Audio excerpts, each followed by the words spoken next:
அண்ணாமலை ஆட்டம் ஆரம்பம். ரஜினி மருமகன் விசாகன் என்ட்ரி. பாஜகவை உலுக்கிய அண்ணாமலை.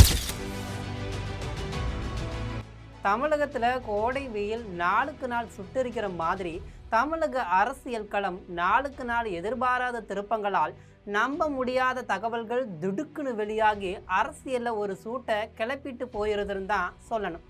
அப்படி இன்னைக்கு வந்த அரசியலில் கிளம்பி இருக்கக்கூடிய சூட்டை யார் தண்ணீர் ஊற்றி தனித்திருக்கிறார் என்பதை நம் ஜெம் தொலைக்காட்சி வாயிலாக விரிவாக பார்க்கலாம்.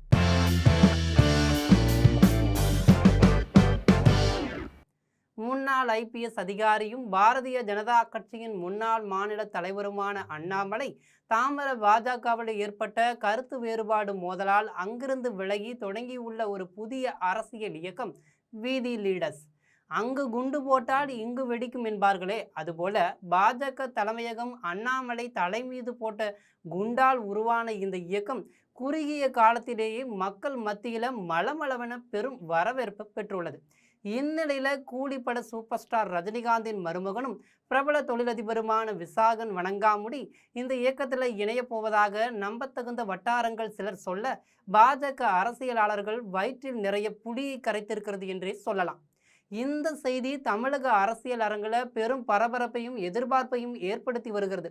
அண்ணாமலை பாஜகவிலிருந்து விலகி வீதி லீடர்ஸ் இயக்கத்தை தொடங்கிய போது பலரும் அதை ஒரு சாதாரண எலி புழக்கை போன்றுதான் அந்த இயக்கத்தை பார்த்து வந்தனர். ஆனால் தொடங்கி சில நாட்களிலேயே எல்லுனா என்னையா இருக்கணும் என்பதற்கு ஏற்றார் போல சுமார் 17 லட்சம் உறுப்பினர்களை சேர்த்து அசத்தி உள்ள இந்த இயக்கம் தற்போது ரஜினிகாந்த் குடும்பத்தைச் சேர்ந்த ஒருவரை சுண்டி இழுத்ததன் வருகையால் மேலும் வலுப்பெறும் என எதிர்பார்க்கப்படுகிறது. விசாகன் மருந்து தயாரிப்பு நிறுவனத்தின் நிர்வாக இயக்குநராக பொறுப்பு வகித்து வரும் தொழிலதிபர். இளைஞர்கள் மற்றும் படித்த வல்லுநர்களை அரசியலில் ஈர்க்க வேண்டும் என்ற அண்ணாமலையின் தொலைநோக்கு பார்வைக்கு விசாகனை கிட்ட பார்வைக்கு பயன்படுத்துவது சரியான பொருத்தமென என்கிறார்கள் இந்த அரசியல் சாக்கடையில் விழுந்தவர்கள். இதில் ஒரு திருப்புமுனை என்னவென்றால், வீதி லீடர்ஸ் இயக்கம் தலைமையற்ற மக்கள் இயக்கமாக அறிவிக்கப்பட்டிருக்கு. ஏழையும் பணக்காரன் ஆகலாம், பணக்காரனும் ஏழையாகலாம் என்பது போல் இந்த இணையத்தில் அண்ணாமலை தன்னை தலைவர் அல்லது பிரசிடென்ட் என அறிவிக்கவில்லை. மாறாக தலைமை ஊழியர் என்ற பதவியை ஏற்றுக்கொண்டிருக்கிறார். தமிழக அரசியலில் நீண்ட காலமாக நிலவும் தனிநபர் வழிபாட்டு முறைக்கு முற்றுப்புள்ளி வைக்கும் வகையில் இந்த முயற்சி அமைந்திருக்கிறது. அறநெறி சார்ந்த அரசியல், இளைஞர்களுக்கு முன்னுரிமை, சாமானிய மக்களுக்கு அதிகாரம் ஆகியவை இந்த இயக்கத்தின் முக்கிய கொள்கைகளாகும். வரவிருக்கும் உள்ளாட்சி தேர்தலில் போட்டியிட 60,370 வேட்பாளர்களை தயார் செய்து வரும் இந்த இயக்கத்தில் 40% மேற்பட்டோர் ஜென் இசட் இளைஞர்கள் என்பது குறிப்பிடத்தக்கது.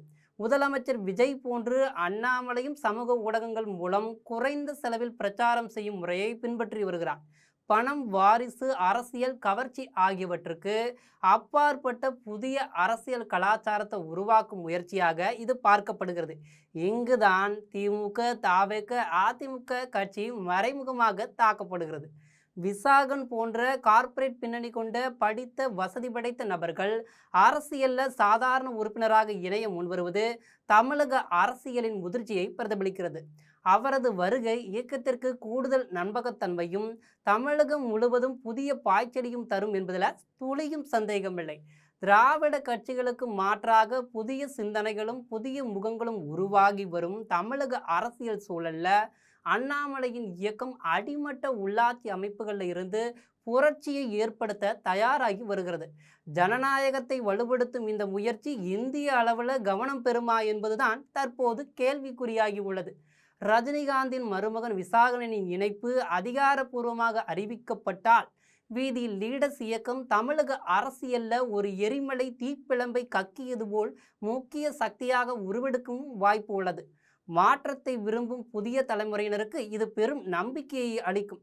தமிழ்நாட்டின் அரசியல் வரலாற்றில் இது ஒரு முக்கிய திருப்பு முனையாக அமையும் என அரசியல் பார்வையாளர்கள் கருதுகிறார்கள்.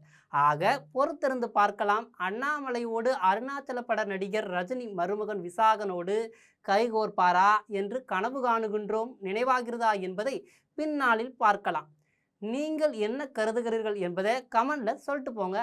இது போன்ற உள்ளதை உள்ளபடி அரசியல் செய்திகளை தெரிந்து கொள்ள நம் ஜெம் தொலைக்காட்சியுடன் தொடர்ந்து இணைப்பில் இருங்கள். நன்றி, வணக்கம்.